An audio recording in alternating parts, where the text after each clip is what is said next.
நிகழ்ச்சியை தொடங்குவதற்கு முன்பாக திரு பிரசாந்த் கிஷோர் அளித்த பேட்டியுடைய ஒரு பகுதியை மட்டும் நம்ம பார்த்தலாம்.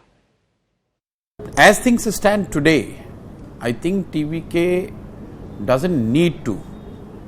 They shouldn't. Because if the plank is changed, if they are talking about politics with a difference, a party with a difference, then if you go back and get into the alliance, it would be very difficult for you to convince people that how are you going to be different. So as things stand, I think in my limited understanding, I cannot claim that I know everything, but whatever little I understand, to best of my understanding, TVK should go alone and go to the people and see how they are responding to it. As people of Tamil Nadu get to know about the party, its ideologies, its program, its ideas to bring change in Tamil Nadu. But as things stand today, I definitely, as I said when I went there, that I see Mr. Bijay, he is seen by a lot of people from Tamil Nadu not as one more politician but a new hope, a guy who can probably bring change.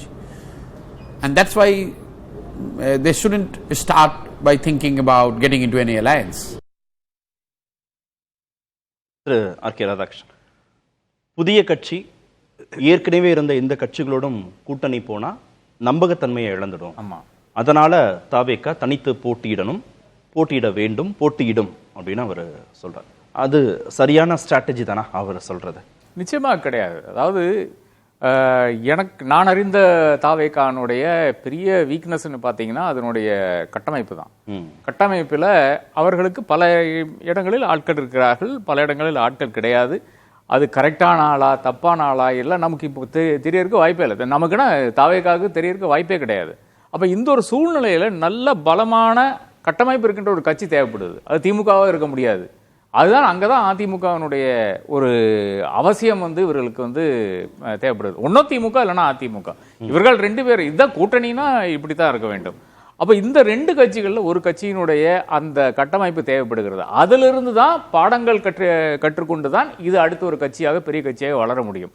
அந்த அளவுக்கு அதாவது இப்போ இருக்கிற நிலைமைன்னு பார்த்தீங்கன்னா நிச்சயமாக அவர் சொல்கிறது ஒரு matter உண்மைதான். அதாவது நல்ல வரவேற்பு இருக்கிறது, நல்ல பாசிட்டிவிட்டி இருக்குது, எல்லாமே உண்மைதான். ஆனால் அந்த பாசிட்டிவிட்டியை நீங்கள் எப்படி வாக்குகளாக மாற்ற முடியும்? இதுதான் அது இல்லைங்க. லாஸ்ட் மைல் கனெக்டிவிட்டி இப்படிலாம் பேசுவாங்க. அது பேசுறதுக்கு கேட்கறதுக்கு நல்லா இருக்கும். இது ஒரு அரசியல் இது களம் காணாத ஒரு கட்சியினுடைய தலைவர்கள் இல்லை என்றால் தொண்டர்கள் பேசுறதுக்கு நம்ம கேட்கறதுக்கு நல்லா இருக்கும்.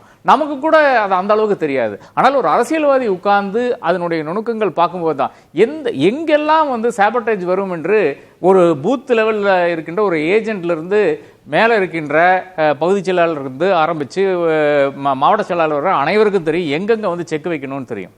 அப்போ இது எல்லாம் தாண்டித்தான் ஒரு கட்சி களம் கண்டு வெற்றி காண முடியும். எம்எல்ஏ முழு பேட்டி நாளை மாலை தான் ஒளிபரப்பாகுது. ஆனால் அதில் அவர் சொல்லியிருக்கிற சில செய்திகளை நான் பகிர்ந்து கொள்ள முடியும். திமுக ஏற்கனவே இருக்கு, அதிமுக ஏற்கனவே இருக்கு. புதுசா ஒருத்தர் அதே திராவிட சித்தாந்தத்தின் பின்னணியில கட்சியை தொடங்கி வரும்போது இவங்களோட கூட்டணி வச்சுட்டா நீங்க ஏன் அப்படின்ற ஒரு கொஸ்டின் வந்துடும். அதனால கூட்டணியை வச்சுக்காம தன்னை நிரூபிக்கணும். ஒருவேளை இந்த தேர்தல் இல்லைன்னா கூட அடுத்தடுத்த தேர்தல்களில் அவர் வித்ஸ்டாண்ட் பண்ணி நிரூபிக்கணும் விஜய் அப்படின்னு அவர் சொல்றார். பிரசாந்த் கிஷோர் சொல்றார். ஆமா, அது ஏற்றுக்கொள்ளக்கூடிய கருத்து தான். ஆனா அது எங்க அடிபட்டு போகுதுன்னு பாத்தீங்கன்னா, நீங்க என்ன கட்டமைப்பு பண்ண போறீங்க? 2026க்கான கட்டமைப்பு என்னங்கிறத கேள்விதான். அது விஜய் முன்னிறுத்துகின்ற திமுக அதே மாதிரி பாஜக எதிர்ப்பா அதுதான் இப்ப ரெண்டு கூட்டங்கள்ல பேச கொள்கை எதிரி அரசியல் எதிரி. ஆமா, கொள்கை எதிரி என்ன பாசிசம் பாயாசம் எடுத்தாலும் சரி, கொள்கை எதிரி இந்த எதிரின்னு எடுத்தாலும் சரி. அப்போ இதுதான் அவர் இதுவரை கட்டமைத்திருக்கிறார்.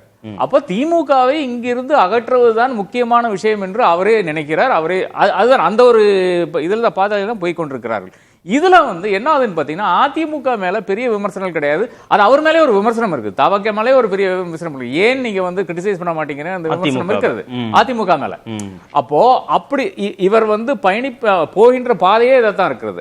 அதாவது அவரை பொறுத்தவரை இப்ப இருக்கின்ற ஆட்சியாளர்களை இறக்க வேண்டும். ஏனென்றால் இப்போ இந்தியா கூட்டணியினுடைய இது நோக்கம் என்னன்னு பார்த்தீங்கன்னா பாஜகவை இறக்கிறது, மோடியினுடைய அரசை இருக்கிறது, அதனால் அது பாசிஸ்ட் ஆட்சி, அவர்களை இறக்க வேண்டும் என்றுதான் ஒரே ஒரு அஜெண்டாவா இருந்தது. ஏறத்தாழ அதே ஒரு அஜெண்டால தான் தமிழ்நாட்டிலையும் பயணிக்க முடியும். தேவையில்லைன்றார் அவர். அதிமுகவோட சேர்ந்துதான் திமுக ஆட்சி பொறுப்புல இருந்து அகற்றணுங்கிற அவசியம் இல்லை. இன்னும் 1 வருஷம் இருக்கு. கட்டமைப்பை பலப்படுத்தி அவர் களத்துக்கு வந்து எலெக்ஷன் வேலை பார்த்தாலே போதுமானது. அதிமுகவுடன் கூட்டணிங்கிறது வந்து தேவையில்லைன்னு சொல்றேன். அது நமக்கு தெரியாது இல்ல. இப்ப இருக்கின்ற இதுல வந்து நாம இப்ப நானே வந்து பல நபர்களோட பல நகரங்கள்ல பேசி இருக்கிறேன். நிறைய பாசிட்டிவிட்டி இருக்கிறது. யாருக்கு ஓட்டு போடுவீங்கன்னு இளைஞர்கிட்ட கேட்டாலும் சரி, ஒரு 40 வயசு ஆறாள் கேட்டாலும் சரி, விஜய்க்கு தான் விஜய் என்று கூறுகிறார்கள். ஆனா இவர்கள் போவார்களா? அங்க போய் நின்று ஓட்டு போடுவார்களா? ஒரு பூத் ஏஜென்ட் இருக்குமா? அதே நேரத்தில் வந்து இவர்களை எல்லாம் ஒருங்கிணைத்து கொண்டு வரக்கூடிய அந்த குவாலிட்டி இருக்கா? இல்லைனால் இண்டிவிஜுவல் கேண்டிடேட்ஸுக்கு எதிராக அனைவரும் விஜய் ஓட்டு போடல, விஜய் எல்லா கான்ஸ்டியூன்சியும் நிற்க முடியாது இல்லையா? யாரோ நிற்கிறார்கள். இப்போ ஒரு புசி ஆனந்த் நின்னார்னு வச்சுங்களேன், பாண்டிச்சேரிக்காரரு, இங்க அவருக்கு வாக்குரிமை இருக்கான்னு தெரியல, அவர் நின்னான்னு வச்சுக்கோங்க, அவரை நம்பி எப்படி வாக்களிக்கிறது? மற்ற கட்சிகள்ல திரு கருணாநிதிக்கான ஓட்டு, திருமிகு ஜெயலலிதாவுக்கான ஓட்டு, திரு ஸ்டாலினுக்கான ஓட்டு, திரு அண்ணாமலைக்கான ஓட்டு, திரு சீமானுக்கான ஓட்டு அப்படிதானே விழுது. ஏன் திரு விஜய்க்கான ஓட்டுன்னு மட்டும் விழாது? அங்க வேட்பாளர் முக்கியம்னு நம்ம பார்க்கணும். இல்ல, திமுகல அந்த அளவுக்கு கிடையாதுங்க. திமுகல வந்து திமுகவுக்கான ஒரு வாக்கு இருக்கிறது, அதே மாதிரி ரெட்டைலைக்கான வாக்கு இருக்கிறது. எம்ஜிஆருக்கு போட்ட வாக்கு இருக்கு, அதே மாதிரி ரெட்டைலைக்கு ஒரு தனியே ஒரு வாக்கு இருக்கிறது. அது எடப்பாடிக்கு வர்ற வாக்கு கிடையாது, அது அந்த கட்சியை நம்பி போடுற ஒரு வாக்காத்தான் இருக்கிறது. ஆனால் இங்க என்ன ஆகுதுன்னு பாத்தீங்கன்னா, ஒரே ஒரு பர்சனாலிட்டியை நம்பி தான் வாக்கு வருகிறது. அப்ப நீங்க ஃபர்ஸ்ட் உங்களுடைய கட்டமைப்பு என்னன்னா, நீங்க 234 கான்ஸ்டியூன்சியில் நிக்க போறீங்கன்னா ஒரே ஒரு கான்ஸ்டியூன்சி தான் விஜய் நிற்பாரு. விஜயை தாண்டி இன்னொரு நபர், அடையாளம் தெரிஞ்ச ஒரு நபரும் கிடையாது. அதை அர்ஜுன் சொல்லலாம், பட் அவர் ஒன்றும் ஒரு பிசி சிட்டிஸ்லாம் ஒன்றும் எடுபடாத ஒரு கேரக்டர் தான். நிச்சயமாக நகரங்களில் தெரிஞ்ச ஒரு மனிதர். பாஸ்கெட் பால்ல இருந்திருக்கிறாரு, அதே மாதிரி பல விளையாட்டு இதுல இருந்திருக்கிறாரு, அதனால பல நபர்களுக்கும் தெரியும். பட் அதை தாண்டி, அதாவது சிட்டிஸை தாண்டி அறியப்படாத ஒரு மனிதராக இருக்காரு. புசி ஆனந்த் யாருக்கு தெரியும் தமிழ்நாட்டில்? ஜான் ஆரோக்கியமே யாருக்கு தெரியும்? அப்ப இவர்கள் முதன்மைப்படுத்தும் போது இருக்கின்ற பிரச்சனை என்னன்னு பாத்தீங்கன்னா, அவர்களுடைய ஸ்டீம்ல வந்து அவர்கள் நிச்சயமாக ஜெயிக்க முடியாது. அதெல்லாம் விஜய் தான் ஏற்றுக்கொள்ள வேண்டும். அப்ப 234 தொகுதியும் உங்களுக்கு வலம் வர முடியுமா? 45 நாள் கேம்பெயினை எடுத்துக்கலாம்.